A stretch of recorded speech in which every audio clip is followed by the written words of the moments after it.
I really like playing multiplayer shooters. There's something mindless and cathartic to them. There's a reason I still regularly play Call of Duty. It's just good, mindless fun. But sometimes I want to play something a little bit more strategic. Maybe not on a StarCraft or Dota level, but something that requires a little bit of thinking. And the ship often fills this gap. When the ship was released, it was somewhat difficult to liken to anything. The idea was rather novel. But now there's an obvious comparison I can make: the Assassin's Creed multiplayer mode. But unlike Assassin's Creed, the ship doesn't have a bunch of AI lookalikes to help you stay hidden. How suspiciously other players look at you is entirely up to your own actions. In a typical multiplayer match, the titular ship is filled to the brim with what the game refers to as hunters. Everyone has a target, and everyone is also being targeted by someone else. There are a huge variety of different weapons, from medical syringes and knitting needles to fire axes and bolt-action rifles.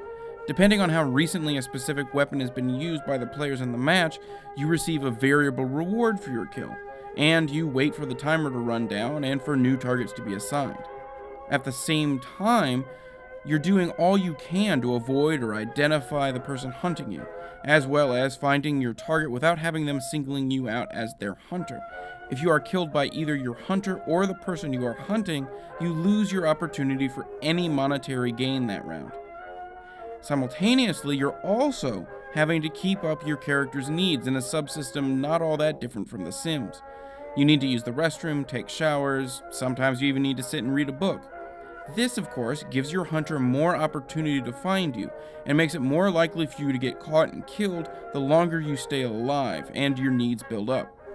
The whole system is surprisingly well balanced, and allows for a level of variety that the game's relatively small selection of maps simply can't provide. Of course, now we have to face what you would think would be this game's biggest problem given its age: player base. Despite the fact that bots do exist and you could theoretically play this game by itself, the game is definitely much better if you're playing multiplayer. Surprisingly enough, I was able to find a game most of the time I wanted one, even at weird times of the day. Granted, depending on the time of day, you'll find a variable mix of bots and players, but there's one server in particular that almost always had people playing in it, even if you do have to use Steam's server browser because the in-game one is broken.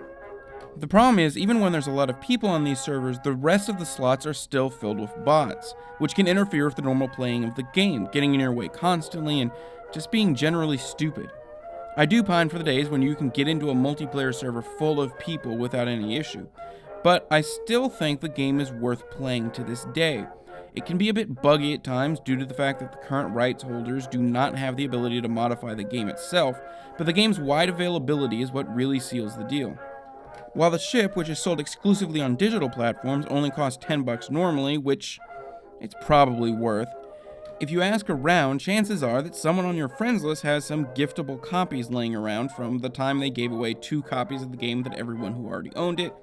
And if not, there are pretty regular sales that bring this game as low as 99 cents. Just keep an eye out.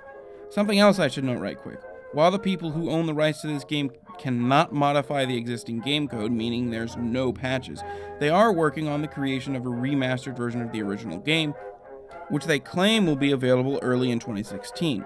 I can only hope it can bring back a revitalized player base for at least a short time. Every Friday, I look at a game that people ignored when it came out or has been forgotten since. Games that people have missed. If you like that idea, be sure to subscribe so you can see my latest videos. If you like this video in particular, be sure to hit that like button. And if you have a suggestion for a future video, be sure to leave a comment below. Thanks for watching.